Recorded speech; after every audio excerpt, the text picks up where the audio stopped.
JEE mains में last month में आप कैसे जीरो से हीरो बन सकते हैं, आज हम पूरे डिटेल में डिस्कस कर रहे होंगे। ए टू जेड आपको सारी टिप्स और स्ट्रैटेजी पता चल रही होंगी, जो कि मैंने पर्सनली अपने टाइम पे खुद फॉलो की थी और लास्ट के 2 से 3 महीनों में ही जेई मेंस की तैयारी करके लास्ट में 99.74 परसेंटाइल को अचीव किया था। तो मैं भी आपसे रिलेट कर सकता हूँ कि मैंने अभी रिसेंट ईयर्स में जेई मेंस दिया था और खुद मैंने बहुत ही ज्यादा लेट जेई मेंस की तैयारी शुरू की थी। मैं जेई एडवांस की शुरू से तैयारी कर रहा था। ए टू जेड आपको इसमें पूरी तैयारी का आपको पता चल रहा होगा। आप कैसे, अगर मान लीजिए अभी 100 मार्क्स भी स्कोर कर रहे हैं, तो जेई मेंस के सेकंड अटेम्प्ट तक आप कैसे इजीली उस 100 मार्क्स को इजीली 170 180 प्लस मार्क्स भी लेके जा सकते हैं, आज हम डिटेल में डिस्कस कर रहे होंगे। बने रहेगा वीडियो के एंड तक। बिना किसी देरी के शुरू करते हैं। पहली टिप जो आती है, सबसे इंपॉर्टेंट जो है, वो कि लास्ट मंथ में अपनी स्ट्रेंथ्स को और स्ट्रेंथन करना और वीक पॉइंट्स को जितना हद तक हो सके उनको कवर अप करना। सुनने में तो बहुत ही ज्यादा ऑब्वियस या आसान सी बात लगती है, लेकिन ये करेंगे कैसे हम प्रैक्टिकली?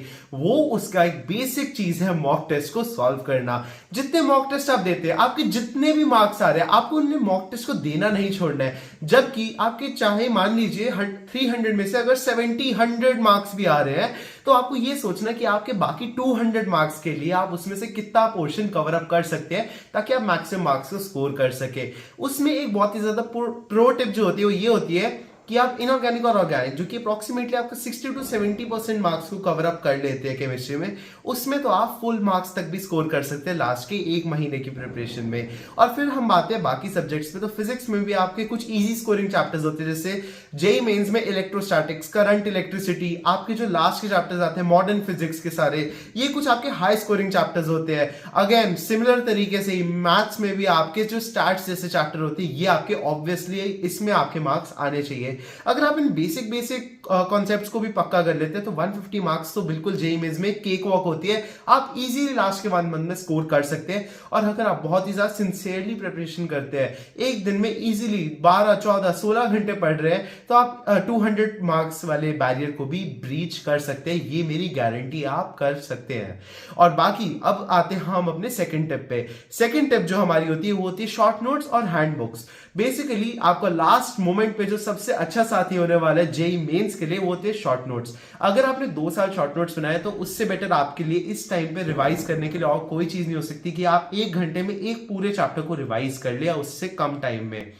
इसके लिए शॉर्ट नोट्स अगर आपने नहीं भी बनाया तो भी कोई ऐसे वरी करने वाली बात नहीं है। अगर आप ओसवाल की जैसे जेईई मेंस की बुक आती है, जिसका हमने लिंक डिस्क्रिप्शन बॉक्स में दे रखे आपको, आप उधर से भी प्रिपेयर कर सकते हैं। उसमें आपको स्टार्टिंग में शॉर्ट नोट्स दिए होते हैं, वरना एलन की हैंडबुक्स आती है जैसे, उसका भी हमने लिंक वैसे डिस्क्रिप्शन बॉक्स में दिया है। उसमें आपको सारे चैप्टर्स के ग्राफ्स चार्ट फॉर्म में आपको ऑलरेडी माइंड मैप फॉर्म में बना के दिए होते हैं शॉर्ट नोट्स। वो बहुत ज्यादा हेल्पफुल चीज रहती है।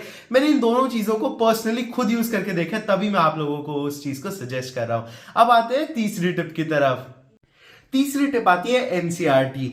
इस टाइम पे मैंने जो ऑब्जर्व किया है कि जेईई मेंस के 2 तरीके के एस्पिरेंट्स होते हैं, जो कि एक तो कहते हैं कि एनसीईआरटी के अलावा हमें कुछ भी नहीं करना, जेईई मेंस एनसीईआरटी से ही आने वाला है। मैं कहूंगा ये भी इतना सही एटीट्यूड नहीं है, लेकिन दूसरी तरफ एटीट्यूड वाले ये बच्चे होते हैं कि एनसीईआरटी से तो क्या ही आना है, हम जेईई की तैयारी कर रहे हैं, इसका तो हाई लेवल होने वाला है। तो दोनों ही एटीट्यूड एक्सट्रीमिस्ट एटीट्यूड्स गलत है, हमको मिक्स करके चलना है। एनसीईआरटी आज के दिन अनडाउटेडली एक बहुत ज्यादा इंपॉर्टेंट पोर्शन आ जाता है। फिजिक्स के जैसे मैंने अभी बताया आपको, लास्ट के चैप्टर्स जो है मॉडर्न फिजिक्स के, और केमिस्ट्री में इनऑर्गेनिक के लिए, इन दोनों के लिए तो गोल्डन चीज है एनसीईआरटी। ऑर्गेनिक भी काफी हद तक आज के दिन एनसीईआरटी से ही आपकी पूछी जाती है।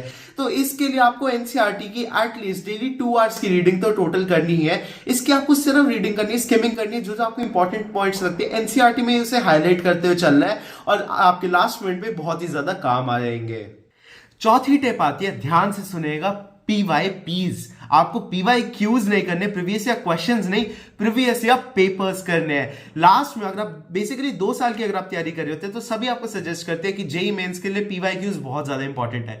बिल्कुल सही बात है, कोई गलत चीज नहीं है, लेकिन लास्ट के 1 महीने में आपको प्रीवियस या पेपर्स करने की जरूरत है। और आपको लास्ट डे पे कैसा फाइनल एग्जाम आने वाला है उसको अच्छे से स्टिमुलेट करने के लिए आपको उसे 3 आवर्स के फॉर्म में पेपर की तरीके से ही देना होगा, और प्रेफरेबली वो भी अगर आप कंप्यूटर बेस्ड टेस्ट दे तो आपको उसकी एग्जैक्ट फील आ जाती है। और ऐसे कम से कम आपको लास्ट के 1 महीने में 4 से 5 प्रीवियस पेपर्स देना बहुत ज्यादा जरूरी हो जाता है।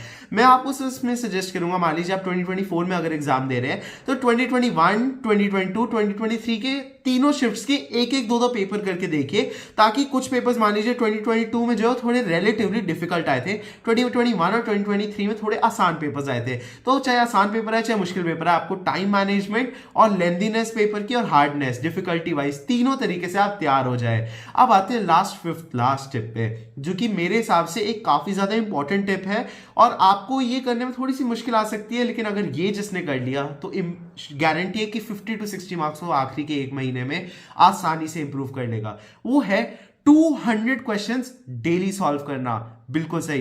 पीसीएम अगर आप टोटल मिला दे अप्रोक्सीमेटली आप रख सकते हैं कि 60 to 70 क्वेश्चंस आपके केमिस्ट्री के और रिमेनिंग फिजिक्स और मैथ्स हाफ हाफ। इसमें आपको 200 क्वेश्चंस अगर आपने डेली सॉल्व कर लिए तो आपकी बहुत ज्यादा अच्छी प्रैक्टिस हो जाएगी। फाइनल जेईई मेंस में जो आपके सवाल आएंगे वो आपके थोड़े बहुत देखे हुए आपको ऑलरेडी फील होंगे। 200 क्वेश्चंस आपको डेली प्रैक्टिस करने, लास्ट के 1 महीने तक एक भी दिन बीच में छोड़ना नहीं। अगर कोई डे पे कम क्वेश्चंस करते हैं, अगले दिन उससे ज्यादा क्वेश्चन सॉल्व करने हैं। ये बहुत ज्यादा इंपॉर्टेंट इसलिए कि मीन्स आपके रेपिटेटिव सवाल पूछने लग गया आज के दिन, और इसमें आपके मोस्टली पीवाईक्यू सॉल्व होने चाहिए जो कि आपने प्रीवियस पेपर्स के फॉर्म में नहीं सॉल्व किया है। ऐसे और टिप्स के लिए चैनल को सब्सक्राइब कर लेना। नीचे दिए हुए बुक्स के लिंक से आप बेस्ट प्राइस पे जेईई मेंस की बुक्स को खरीद सकते हैं। हम मिलेंगे अगले वीडियो में, तब तक के लिए बाय।